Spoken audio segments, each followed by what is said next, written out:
is the Bantu Sense presented by the Bantu Sun. So, for this conversation, I want us to discuss geopolitics, why it's important, and pretty much what it means to give the grounding for future episodes and conversation. So, geopolitics, as I always tell people, because they hear the word politics and they start talking about how, I'm not really into politics, etc. I always say, look, capital G, lowercase p, right, is geopolitics. So, what I'm going to do is I'm going to dig in to the Merriam-Webster dictionary definition of geopolitics. And what Merriam-Webster says is that a study of the influence of such factors as geography, economics, and demography on the politics and especially the foreign policy of a state. What that means as a geopolitical thinker is I'm taking these factors into account into my understanding of how the world works. So I think it's a lot of confusion because geopolitics, some can say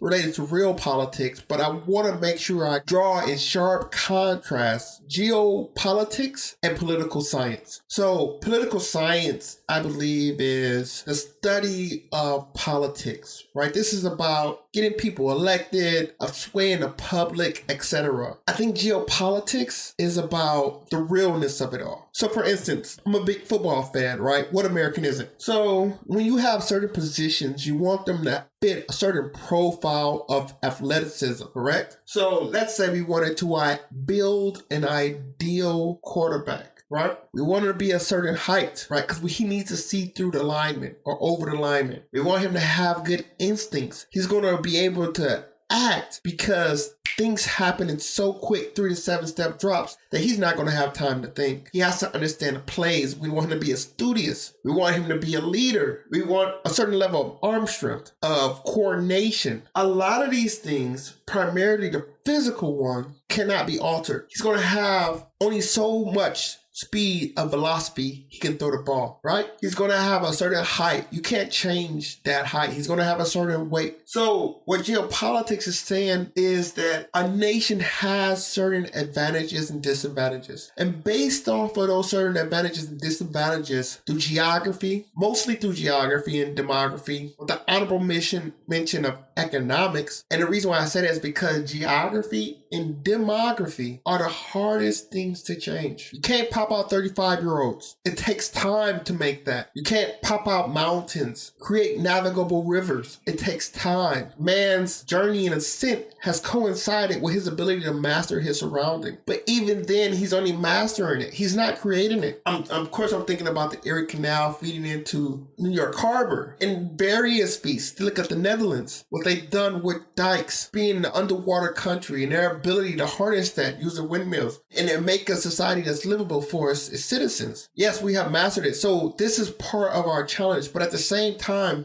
there's a cost associated with that. The more energy it takes to master your environment, the less energy you have for other productive abilities. Hence, you have America, which is very fertile and food abundant. A country that lacks that is a massive desert, is going to have a lot more challenges when it comes to acquiring food. And this fundamental fact is geopolitical in nature. And therefore, America, a food-rich country, is going to act different than a food-poor country.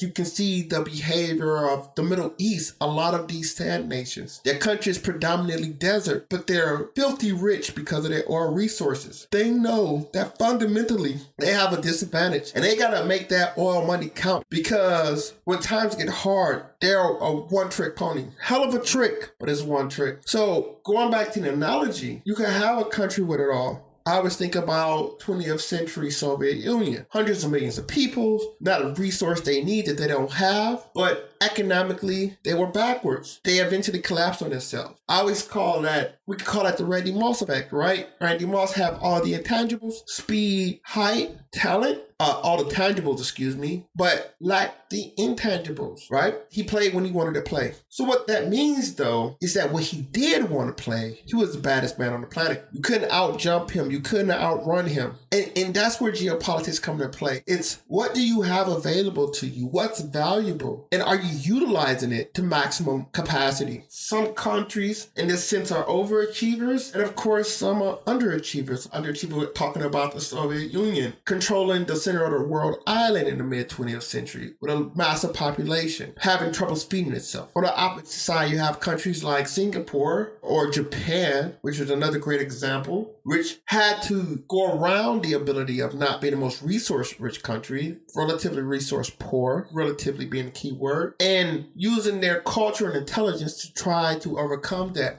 But they still had serious restraints and they were limited. And that was shown as the higher they went up, the oxygen ran out during the 20th century. So as far as geopolitics, I wanted to also mention off some of the great thinkers in case you want to continue to read and learn more about them. These are some names. Don't agree with it all. We are not a homogenous group, but we all fundamentally believe in the basic premise that the things that are least likely to change are things that deserve a high level of focus, right? Culture is very important, of course, but culture can change. We're not people focused on intent. We're people focused on capacity. So we can go back to early geopoliticians, Halford Mackinder, Alfred Mahan, Nicholas Spikeman. Of course, there are international geopoliticians as well as some people believe this field of thought, even though I think it's probably been around forever. Some people like to accredit the German thinker Friedrich Ratzel. There's also people such as Brooks Adams, Spencer Trotter. Modern day people, 20th century, you have George Kennan of the mid-20th century. Today we have Russian thinker Alexander Dugin is one. Can't forget Zbigniew Brzezinski, he's a big one from the Carter administration. Modern day authors such as George Friedman is a big one, as well as Peter Zeihan. These are all geopolitical thinkers, people that have a certain framework of the world. They've partly or have contributed to a lot of my thinking and how I've developed along these lines of geopolitics. So feel free to check them out. But a lot of the content we're going to be dealing with is the world the way it is, the capabilities given to countries around the world, and what are they doing with these capabilities, and how are they limited because of these capabilities. So I'm Brandon from the Bantu Sun, and that's my Bantu Sense.